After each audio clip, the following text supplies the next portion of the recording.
Швейцарский теннисист Роджер Федерер пропустит открытый чемпионат Австралии, так как еще полностью не восстановился после травмы, полученной в январе текущего года на прошлом розыгрыше данного турнира. Сообщается, что за последние 2 месяца спортсмен добился значительных успехов в восстановлении, однако он решил не спешить и вернуться на корт после Australian Open. Напомним, турнир, являющийся первым состязанием в сезоне серии «Большого шлема», был перенесен на 3 недели и должен стартовать 8 февраля.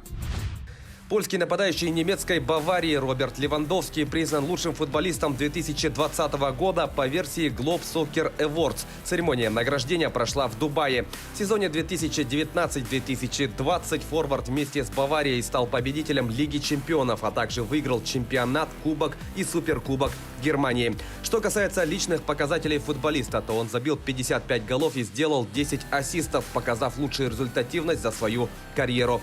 Напомним, 18 декабря Левандовский был признан лучшим игроком года по версии Международной федерации футбола. Мужская сборная России по гандболу выиграла у команды Алжира в матче товарищеского турнира, который проходит в Польше. Встреча завершилась со счетом 30-23. В следующей игре россияне сойдутся с хозяевами соревнований. После старта в Польше наша команда выступит на товарищеском турнире в Москве. Оба состязания являются подготовительным этапом перед чемпионатом мира, который пройдет с 14 по 31 января в Египте. Соперниками россиян на групповой стадии мирового первенства станут сборные Белоруссии, Словении и Южной Кореи. Отметим, что российская команда на этих соревнованиях будет называться командой Федерации гандбола России, а вместо флага будет использоваться флаг ФГР.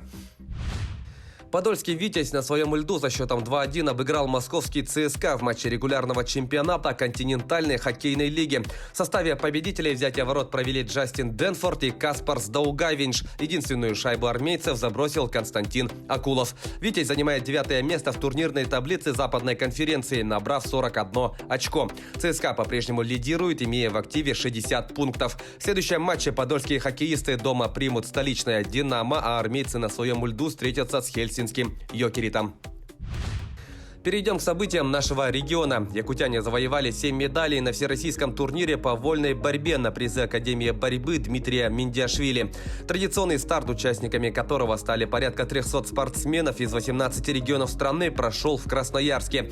Как сообщает «Спорт Якутии», якутские вольники стали обладателями 3 золотых, 3 серебряных и 1 бронзовой награды.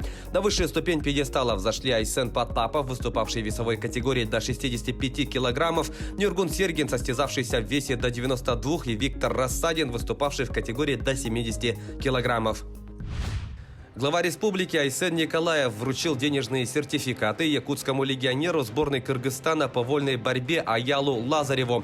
Напомним, в текущем году якутянин стал бронзовым призером индивидуального Кубка мира, который прошел в Белграде.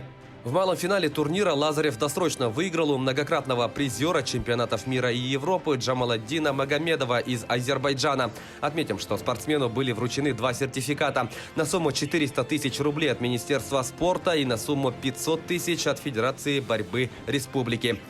Таковы главные спортивные новости к этому часу. Занимайтесь спортом и будьте здоровы!